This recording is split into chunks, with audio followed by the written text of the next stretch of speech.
Hey everybody, Cleaning and Cocktails live. Kind of. We're live at an event at our Cleaning and Cocktails live, but we're having an episode live with my boy George, who's here out of Canada we're here just to give some context at the ISSA Business Growth Strategies. And George, first of all, I want to thank you for, impromptu having this, shooting this episode with me, because as everybody in the audience knows, and I'm sure you've seen some of the episodes, that I enjoy this better than Zoom or Riverside. Yeah. So you being from Canada, I was like, I'm probably not going to get too many chances to have an in-person episode with you. So without further ado, welcome to the Clean and Cocktail Show. Appreciate it, man. Appreciate it. Big fan of what you're doing. And I've said this before, the community you're building and like the energy and all this stuff, it's cool to see, man. It's cool. This industry is not always known for being exciting and all this stuff. And it's, from what I've seen the short time I've known you, you've started to make it or shift it that way. So it's cool. I appreciate you, man. Well, I mean, again, context of the show is we bring cleaning business owners like yourself on, second generation, third generation, fourth generation business owners, suppliers, manufacturers, anything cleaning is what we like to talk about. Okay. But in your case, there's a couple things that, I wanted to touch on with you and share your story, because you're a fellow young, business owner with me, family business owner. And I do my homework on everybody I bring on. And I wanted to first start off with, so you're the VP of Impact. The name of the company is Impact Cleaning out of Toronto or Ontario? Yeah, Toronto, Canada. But you've done some other stuff, as I saw. And one of the things that I saw that I did not know at all, man, is you were a fellow tech founder as well. You had launched an app in your time. Yeah. So I know we're supposed to talk about cleaning, but that was a quick relevance check for me to think, people think I'm crazy for launching a 10 company. I got another crazy guy here with me. I mean, briefly touch on that real quick. Yeah, and it had nothing to do with cleaning too. So a little crazier because in a nutshell, we were trying to solve some problems that exist within the social media landscape that we've seen over the past few years. I won't go down that rabbit hole too much. But my best friend and I, Ricky, and then another best friend, I guess, Dave, we had this idea. So he has a best friend named Ricky. And it happens to be they had a podcast. These guys shot over 200 episodes. Like it's still going. I should be the guest on your show. If you ever come to Toronto, 100%, we'll have you on. I'll make the call to the other Ricky and we'll set it up. Anyways, had this idea, like I was, felt that, not that I was like, I can't share my opinion, oh, woe is me, but I'm like, everyone just fighting everyone. What is happening here? The world should be like having healthy dialogue. So we had this idea for an app to create a platform for more healthy discourse where people can get involved in the conversation, but their likes, their input, their votes on a topic will be anonymized, so they don't feel that pressure of like cancel culture, for lack of a better term. So you can weigh in on what's the best tequila, and your whole family's Mexican, and maybe they like Class Azul for whatever reason, and you want the other brand. Like you can vote and not get chastised by your family. That was the concept. But in hindsight, having no experience in social media, going after it was a very audacious, crazy thing. We raised capital, we scaled it, we had some good downloads. We ended up shutting it down ultimately, hit some roadblocks. But one thing I will say, actually, I saw this today. I saw something on X where I guess Elon is announcing that they're getting rid of the likes for visibility, right? Yep. So it's funny. You're probably like, come on! We shut this thing down in 2021 in December. We ran it for about 2 years. And then Elon goes and buys X for a different reason, but similar, trying to just like create a place where people can communicate and have a healthy dialogue. Again, I won't go down that rabbit hole, but I thought that was interesting. But that's got to be good for you on just for what it is, but validation. We were on the right path. One of our co-founders, Dave, I sent it to them today, and he goes, I saw that. He goes, it's so bittersweet because like we were trying to do good things, but just insurmountable odds to try and build a social network. When you got the biggest ones out there. Yeah. So anyways, that's the kind of the long and the short. I just thought that was it was a good experience. Very scary. So George, you are, again, we know that the audience, a lot of them for the most part are smaller cleaning business owners. And I always get asked, Rick, how do you do it with family? So I enjoy and I love to have other family business owners on. So such as yourself, you've got multiple family members in the business. Really quickly, like share Impact, the story on Impact, how many years it's been there. How do we get to know George and the team and the family? So our company turned 70 this year. We didn't start the business. When I say we, like my family, my father came into the company as a salesman 46 years ago. started in sales, worked his way up to the company, became a partner. Some mergers and stuff happened. Ended up buying out his other partners, and from early 2000s onwards, him and my mother were the owners. And then my siblings and I started at a very young age, as you can appreciate, like working odd jobs. I really enjoyed it from very young age. I always liked cleaning, so I was in it and wanted to work my way up. So we started at the ground floor as a cleaner, worked through ops all the way up. My brother followed a similar path. And then, I'd say for the last 10 years, we've been my two siblings and I have been very involved. And for the past 5 years, our parents were like really in the background. My dad comes in the office because he can't sit still. Like, he's got to. Yeah, he'll go crazy at home. Yeah. So he comes in a few hours, we'll have coffee, catch up on the day, what's going on, any deals in the pipeline, just to keep him in the loop. And obviously, we'd be idiots not to take his advice on things and pick his brain because he'll forget more than we learn.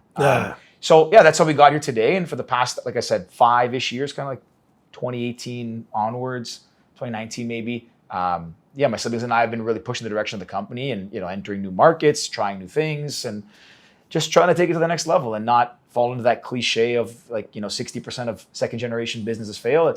We've been very aware of that for a long time. So, trying to buck the trend. Hey, man, George, so it's got to be awesome, too, because I know I enjoy it. I mean, we have 20 plus family members in our business. Wow. And it feels good to have my brother, my cousin, my other cousin, you've got your brother and your sister, right? So you're not on your own, which those are, I would love to see the statistics on when the sibling is on their own, trying to be that second generation. I think you guys have an advantage, and those do, that they have multiple siblings.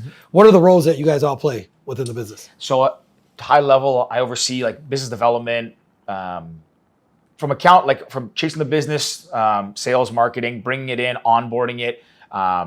Then my brother and I intersect there. He kind of takes on ops once it's onboarded. He's like ops, finance, admin, so account management. Our sister does people, like our programs, likes to focus on a lot of charitable initiatives. Has a background in PR and marketing too, so helps us with that kind of stuff.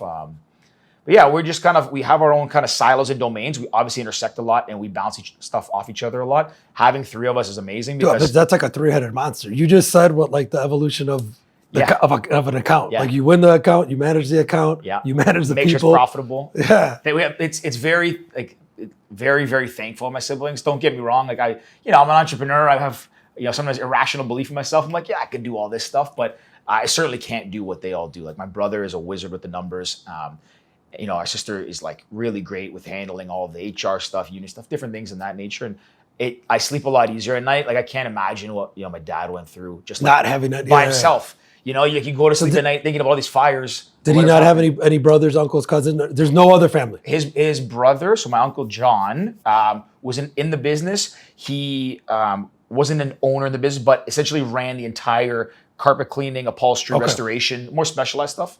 And he's an expert in that stuff. So that was his domain. I work with him actually very closely to kind of shadow him because he's nearing retirement age as well. But no, a lot of it fell on my dad. Now, mind you, he had a great senior management team that helped take a lot of that burden off. But when you own the business, it's hard going to sleep at night. You're thinking about everything. So the fact that I get to work with my siblings is great. And we get along generally, 99% of the time, really well. There's days when we want to kill each other. Mostly they want to kill me, but it's good. But hold on, I want to ask you. You said 20 people? So 24. But again, so it's my side, and then me and my cousin are both. We're cousins, almost like brothers. We're 3 months apart. Nice.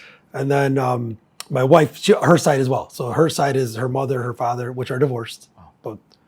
But I like to joke that shows how good culture we got. That we still work. Yeah. That's actually really cool. Her brother used to work with us. Her uncle works with us. So we're there because of it happens to be that all three owners have even additional family members that work in the business. That's interesting. Very good. It's not all gravy, man. But I'll tell you, you said it best too, and I always say this whenever anybody asks. I could sleep at night. Yeah. Because I also have a lot of friends. I mean, I know we were just talking about with Billy off camera. This is a guy I know for 25 plus years.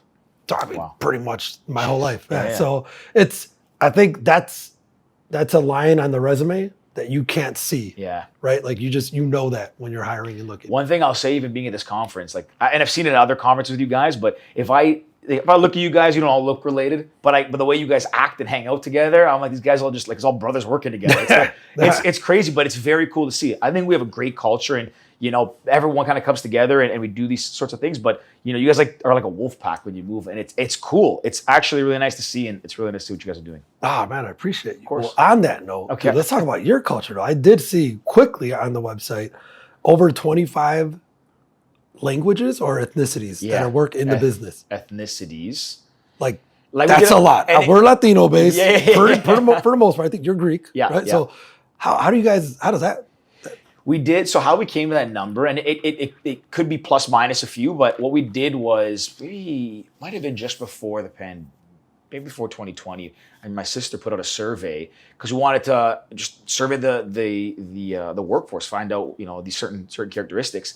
And yeah, we think at the time it was 23 ethnicities represented, but we hired 2 in the office just by chance or of 2 that we didn't have, so we added those in. And the languages, that was again based on the survey. Now, we didn't even get full participation in it. We probably had like 20-30% of our workforce fill out the survey, so it could be more. Let's talk about your workforce. How many people?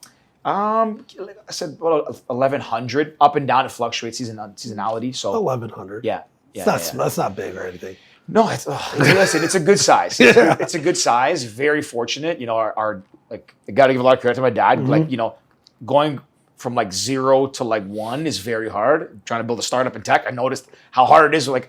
I'm very grateful I don't have to do what he did. It's almost like you give more respect to your dad now more than ever before. Getting that first customer is harder than getting your 100th customer, right? Processes there, systems there. Exactly. So what you did, building it up at that level, I can't imagine how tough that is. But I like to give my siblings and I and our management a lot of credit. Since we've stepped in, we've helped grow it. But it's listen, good and bad. You have a lot of people, you have a lot of people depend on you.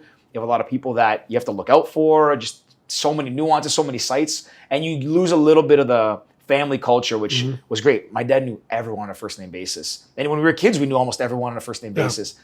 It's so hard now as you scale, but you take the good. Take the good with the bad. Of course. So let's touch on. So you graduate school. I love, man, it's like a common theme, George. When I talk to a lot of people, like Dan, you heard him speak yesterday. Yeah. He was cleaning toilets since he was like 13, 14 years old, and you just grow up in it, Mm-hmm. So you grow up in it. That doesn't always mean you're going to come right back and get into the business. Right. So, many times people just go off and do their own thing. You graduate from what I read is you graduated school and you went right into the business. Yeah. Talk to me about, did you know in school, because that's something I always talk about is there's a love-hate relationship with school these days is, don't go to school, go to a trade, or at 18, you're just too young. You don't know what you're going to graduate in. Regardless, I'm in the opinion of school helps from a social aspect, man. That's the biggest thing. But in school, in your classes, in your head, are you thinking, I'm joining the family business? Yeah. And before that even, I tell this story, when I was very young, I'm talking 3, 4, 5 years old, I think I get that around that age, my our dad would bring us on Saturdays to stop by sites to inspections, and I would kind of sit in the cafeteria while he ran around. And I kind of knew he was a businessman, and I always thought, I want to be a businessman. This is cool. And it wasn't always glamorous. My parents. It's not like the company was successful all the time. Yeah, he wasn't in business suits. Very tough times. I can go through that, but that's a long story. I almost lost it, all this stuff. But I was so fascinated with what he did and got to pave the way for his own outcomes and ideas and stuff. So I always wanted to do that.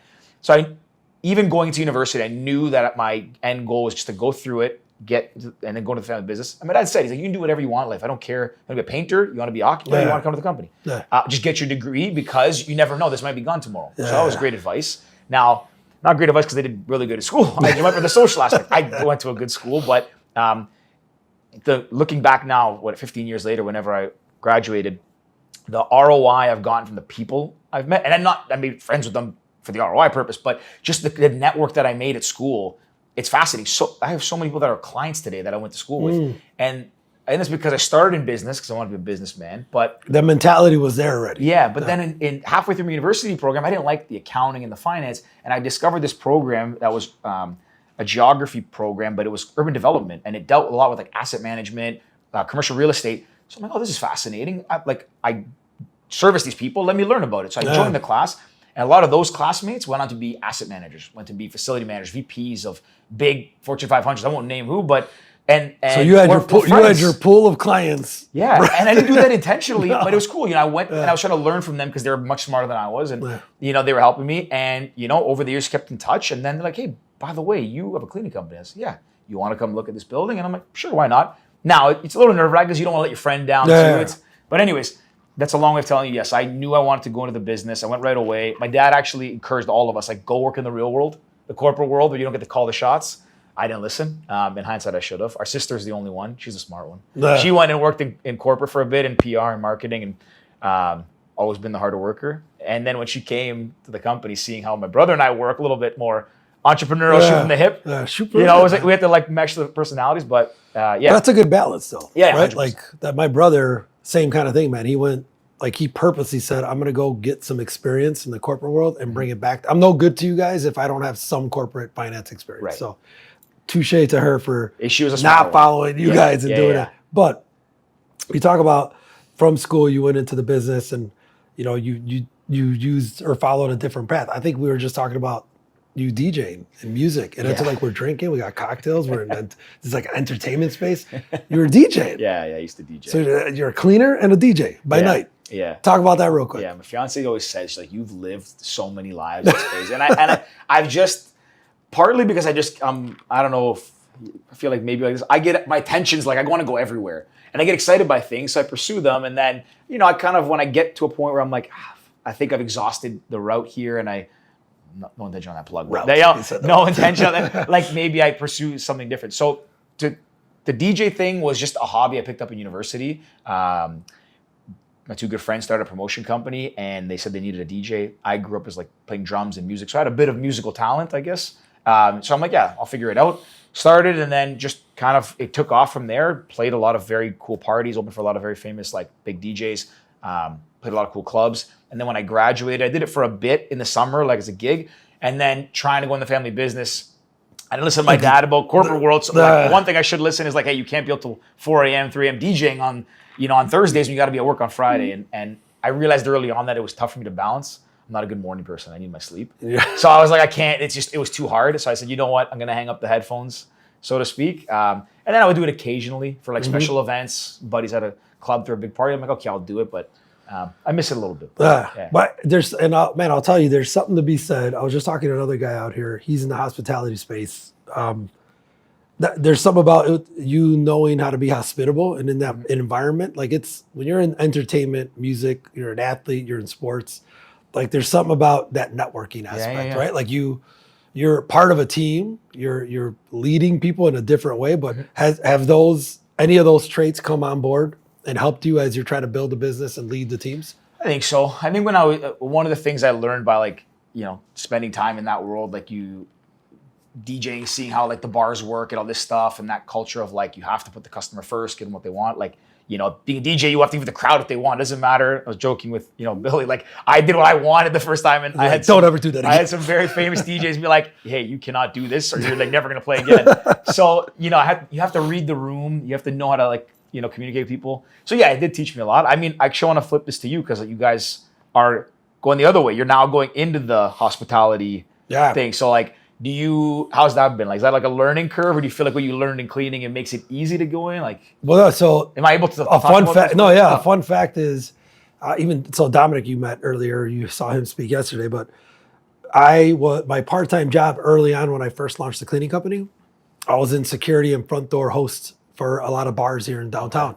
So I would work all day, all night. But you know, by the time the cleaning was over, it was like 9 or 10 o'clock. At that time, I had to make extra money. So I would always then drive downtown, go work the door, go host. So a lot of those connections I have is from that scene of working late night, you know, 3-4 years. And I always knew hospitality was just something that I wanted to do. My cousin Tony's just a hospitable guy too. Like, it's just, by chance, the opportunity came. These guys are two good operators here in Chicago. Yeah, we opened up a cocktail restaurant called Dearly Beloved. And it's their passion project. We're a part of it to support them. Yeah. They are kick-ass operators. They're hard workers. That's their baby. That's their vision. But I don't even like them telling, I'm like, hey, this is my, as another owner, I'm a partner. Yeah. This is your guys' vision, but it's cool because, like if you guys want to go down there, I love to send people and give people referrals of like good food. Tony I'm a foodie. Put it up yesterday. I'm a foodie. Yeah. I like to enjoy myself, right? We're going to for sure shoot a cleaning and cocktails there. Nice. But no, it's cool because that is a place I can send clients now, right? Yeah. Or I can go do a meetup. Yeah. And it's our place now versus going somewhere else. It's got to come full circle too. Full Like circle. you said, their passion project. I'm assuming for you too, deep down, it's like you probably had this feel like I would love to like own a place that I started my career at. 100%. Kind of thing. Yeah, but Cool, I would never be able to launch it because like I just, and especially, dude, I seen what it took for them to do this. It's a different beast. Yeah. Like, It's different. That world. Yeah. That's cool, man. So man, so something I do like to, I'm learning to do now on these podcasts too, George, is what you may have seen yesterday, last night with the guys. That was pretty cool, personally though. Yeah. Like, dude, these guys were my first guests. That was cool. Was talking about peaks and valleys. Okay. Right. So you heard me ask them, and I'd love, again, you don't have to go back, 20 years, but like in the last few years, what's a let's start with the valley first. Like what's a low point? What's a valley? What's a time that you were like, damn, I made a wrong decision, or the team made a wrong decision, and how did you get through that? Because we said on social media, not a lot of people talk about those times. So I want to kick off with that. Yeah.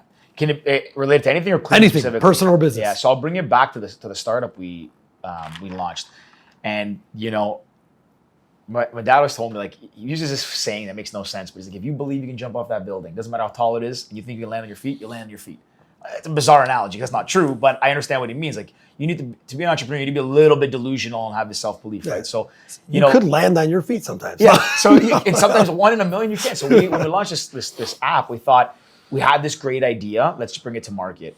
And, we bootstrapped it early on ourselves, and we lost, well over 6 figures, like each of us, a lot of money we put in.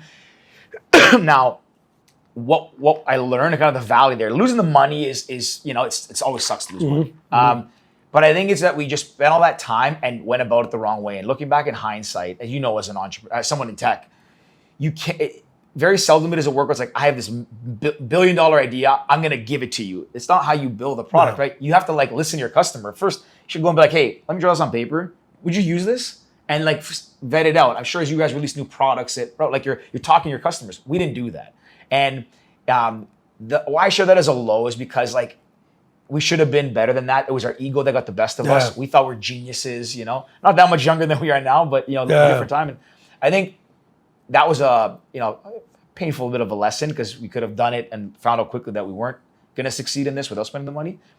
I would say that certainly was a low. Now, it also, you can turn it into a positive. And I think what we learned out of that was like invaluable, from not just from what it takes to build a product, customer service, the way VCs and tech companies think about things that we've taken now and applied to our business. But that was that was a low point. Like we lost that, took a pretty big kick in the shins on that one. And that's a big ego piece, man. Like, because you're absolutely right. Even us early on with Route, I kind of failed, right? Like as far as my first couple of years, dude, I didn't ask all those questions. Yeah. I thought I knew, because I'm a cleaning business owner. Yeah. So I just built to build. And I was like, oh, we're good. This is exactly what the people need. Lo and behold, same issue is, it came back like, no, you're wrong. Yeah. Like you need to be talking to this type of customer versus, and I wasn't open at first to it. I was like, no, there's no way. I'm biased. I know what I'm talking about. It hurt. Well, it's hard because like when you're younger, like, we're some of the younger guys in the industry. And there's a new kind of cohort. I'm 42 young right now. I'm 42 now. But and it's like, well, I'm like, I guess if I put myself in your shoes, like I can relate, because you're like, I'm building this thing. What do these 50-year-old men that built these companies know about software? Yeah. So, but to your point, it's like they still have the nuances, and it's building to fill those gaps. So anyways, I guess, that was, it's tough. It hurts the ego. Now, I mean, the good that came out of that too is like at the end of the day, the customer's not always right, but often they're right. You just got to kind of figure out what they're saying. You got to be open. Yeah, and you have to be open. Yeah. Like at the end of the day, you're trying to get a result. Doesn't matter if it's your idea, your director's idea, your friend's idea. Like just listen to what they're saying and try to give them what they want. Yep. Anyways, that was a good answer. No, that's good, man. You like to like humanize this whole piece, because like if you guys know George, you follow George, something I wanted to touch on, man, before we get to the peak is I've seen you more active on social. I know you may have been active before, but like you could tell, or I can assume from the outside looking in, you like or enjoy to give back. Like I don't think you consider yourself a coach right now or anything, but like I've seen your stuff, dude, and I respect on you're adding value without people asking you to do so. Like where did that come about now? Like is that? So it's funny you say the word coach. Like I think there's people out there that have like done stuff that should be coaches and mentors, right? But I feel like this proliferation of social media everyone can watch Gary Vee and be like, oh, I can do that. But like that guy has tangible, quantifiable results that show that he's done it, right? And that's also subjective. I get it. Some people have done a niche, they haven't maybe made it as big, but they know something. I guess how I look at that is like, I'm not trying to do anything. I don't want to be famous. I don't need to be like, you know, you're the best at this or whatever. I'm like, I like the idea, which I also learned this while being in the tech world, is like building in the open kind of thing. Yeah, I like that. You know, and to bring it back to what I said earlier on of like the community aspect, and I think you guys play a big part in this. But what I saw at the last ISSA show was like the culture of the BSC world seems to be changing. I've been in this 20 years and I never really seen this. Because you weren't coming to many events for a minute there, right? I would do ISSA, but not like BSC and stuff. And I guess what I'm getting is like everyone is like, oh, he does this revenue, or he talks about, and everyone's just sharing. And I'm like, this is cool. I don't have to like be so secretive and everyone's like guard up. So it's like, this is interesting because after that event in Vegas, from then on, I talked to companies of all sizes. And learning what I learned in tech, I go with an open mind. Like this guy might do $1 million in revenue, but I can probably learn something he does that I don't do, and vice versa. Oh yeah. So through that process, to bring it full circle, I'm like, you know what? I'm like, no one is really reading blogs anymore. I'm like, why don't I just like do little clips, put them out, my experiences, and if they resonate, they resonate. Now, also, it's good marketing for the company. Like, put us out there, lets us control our narrative, because in this business too, like, some people might not know you have preconceived notions. Correct. And, anyways, full circle way of saying, yeah, it's just a little bit of marketing, a little bit of like, it's fun, and you exercise like your ability to public speak, which I think is important. Well, and what I would tell you, because we're always learning, right? We should always be learning. I've learned that, you know, your company is your company. Impact is impact. Your father building it to where it is today, your siblings, you have a piece of that cloth of that business, right? Like you have a brand yourself. Your company has a brand itself, but you're a piece of the identity. Mm-hmm. So the fact that you're doing that is going to come back for you, right? Yeah. Mostly good. I wouldn't even say bad, but mostly good, because it builds credibility. Yeah. It builds like, you'd be surprised. I mean, I'm sure you even you're told by some of your new clients will probably see that you're putting that out and be like, oh, George, that's our contact at Impact. I didn't know interesting. Yeah. So that's what dude. So kudos to you. It takes a little bit to get over the hump, but you're on a roll now, right? You're just doing it. Yeah, I wanted to ask your opinion about this, and I'll bring up why I had an interaction recently. You see how he's a podcast host too, right? But you've been doing it for a long time. Like I see, another thing is cool is like the one video that really was stuck in my mind is your son wanted to go for a run. That was, as a runner, I'm like, that's really cool. But you've been putting this stuff out for a long time, obviously doing this, but like you put your clips on LinkedIn. When you started doing it, like, were you like nervous to do it, or you just started doing it? And then 2, what was the reception like? Did you have people that were like, this is amazing, keep doing it? Did you have people that said, hey, what are you talking about? What do you know? Oh yeah, dude.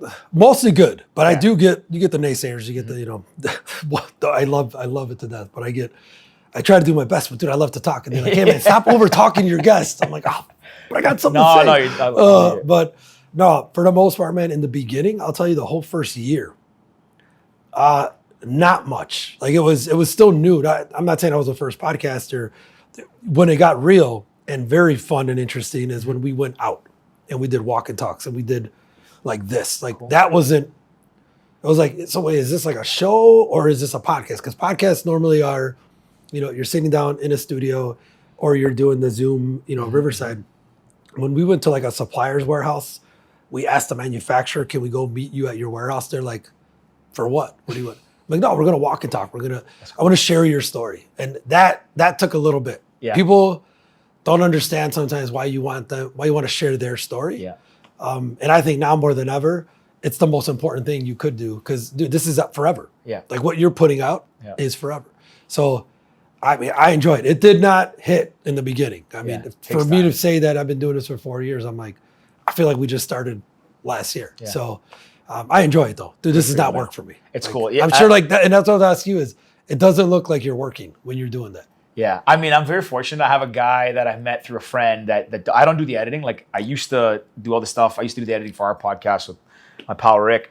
I don't have the time to do all that stuff. So I got connected with someone and I'm like, okay, let me meet him, because I also don't want to just put out anything to put out anything. I'm like, it should be good. Quality. I met this guy and I met David, and he's I gotta give him a shout out. I haven't done it obviously yet, but he's done a great job, and he makes it very easy and natural. Even though I've done a bunch of podcast episodes, I've stood in front of rooms to DJ. still nerve-wracking doing this stuff, putting yourself out there because you're like, don't ask me the wrong question. You think about that. I'm lucky that he comes in and we have a day. We did it on a Monday actually before it came out here, and he's like, we're gonna block 2 hours. We're gonna have a list of document like some questions that get asked to you or things that you've experienced, and he just kind of like asks them, and he makes it feel very natural. He does an amazing job. So I just sit there and I do this. I just talk and try not to sound too stupid. And it's funny you say that. Like, here in the event, I had to speak, I had to do a panel, and then I had to do the interview. I so much more like I enjoy being asked questions and not with no script. I just boom. I like to just answer in real time. But I enjoy even much more to be the one to ask the questions because I really get to sit back and again narrate like where we're going. Like next we're going to talk about is tactics. So another thing I'm trying to learn on some of these episodes, George, is like people want to take away something, right? It's even the panels that we were doing, I was so big on a one pager or something physical that they can take and implement in their business. Yep. Let's talk about, again, it could be, technology, a system, a process, a book. What's a tactic over the last couple of years that you feel has made a big impact on impact? It happens a lot. How many times am I going to say impact? A tactic. What's a good question, actually? One at a high level, I will say it's, and you probably get this a lot when you're trying to like find new customers. People implement technologies and they stay for a while and they think whatever exists runs, and it's good because it runs. And it is painful to change stuff, but it's more painful to fall way behind. It's like going to the gym. Like if you're running, if you're not doing it routinely, at the end catch up and get in shape, it's tough. So you have to keep up with your platform to have good data, but you also need to keep your finger on the pulse of like, is something better coming out? And am I better served to take the pain now than wait 5 years from now and it's even more painful? Because then you can grow with this smaller platform kind of thing. And we did that a couple of years ago. I won't go too much in that side of things, but really like innovating and revolutionize how we manage our workforce is important. On the other end, I think people always ask me like how you grow a business. I think that's an important thing. And I focus a lot on sales. I'm sure you do sales and marketing. And I put this out in a clip recently. One thing that puzzles me is that, people, I think, doesn't matter if you're in sales or not, everyone, even myself who's in sales and does all this stuff, you're scared to put yourself out there. You're scared to like cold email or cold call that person, be like, hey, can I clean for you? Or if not, do you know someone that needs it? And, at the end of the day, sales, especially in this space, it's a numbers game. Like you have to have a good message, good brand, good story, but like just get in front of people as often as you can. And I think that's the biggest takeaway. There's so many tools out there and platforms that allow you to automate a lot of those flows. A lot of companies that are like helping with lead gen now, I know that. So like, I think that's, you can have those, but also don't stop taking your foot off the gas. Don't stop selling, don't stop marketing, and be creative. Send that cold email, send that text. You gotta have multiple. Tactic. Yeah. You gotta have multiple things, right? Different channels. Yeah. Can't put all your eggs in one basket. No. But like just cold call all day. Like, okay, if you're cold calling, well, why not spend some money on someone to also lead gen? And why not send out an email newsletter? Like try these things. And if you're not testing and putting it out there, it's I think you're doing yourself a disservice because there's a lot of opportunity. Well, I mean, to double down on technology, again, I know you guys are very innovative. You're very tech forward. Actually, a quick thing I was going to ask you. Sure. Are you do you get paid every time that Mero, or is that you on the? Yeah, I'm on their. I was an early. Is there a royalty? Because like no, you are on every. Yeah, I actually recently lost. Say what Mero is real quick though. So Mero is they're like a traffic. They're a beacon company that like a IoT type company. Okay. Peel and stick sensors. You can put them in like door frames. You can put them in consumable dispensers and help get a pulse of what's happening in the building. Because as you know, hard to manage remote like sites ananywhere. Yeah.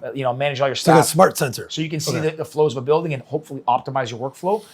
We started working with them in 2017. I met Nathan, the founder, at Collision Conference, one of the big tech conferences.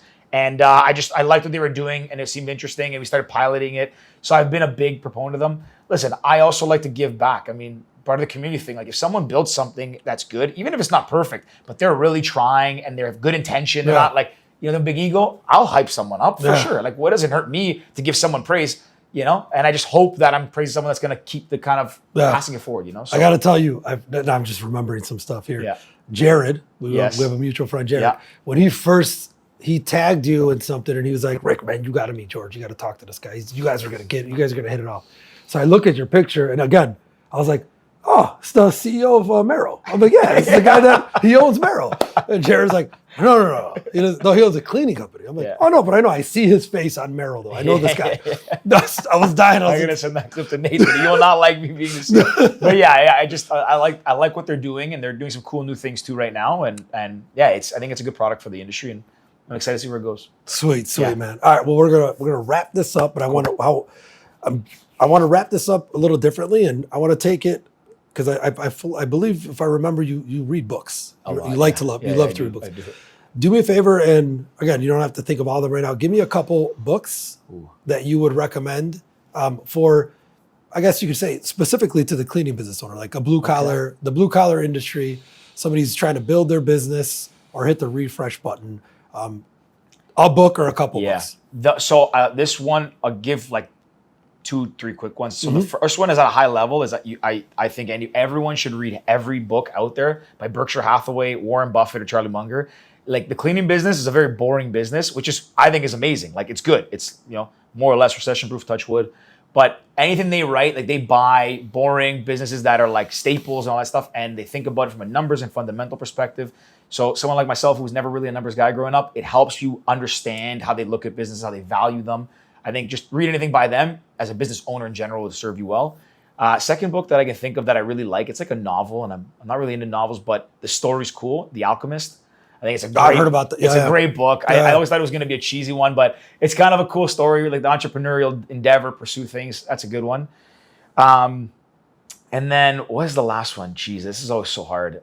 My other book that I really like, and I like because of the theme it's about, is called The Undoing Project by Michael Lewis. Michael Lewis did Moneyball. Moneyball. Okay. So The Undoing Project is about Daniel Kahneman and Amos Tversky. Daniel Kahneman, they're the Nobel Prize behavioral psychologist winners from that came up with the theory of like heuristics, human behaviors, how humans are irrational.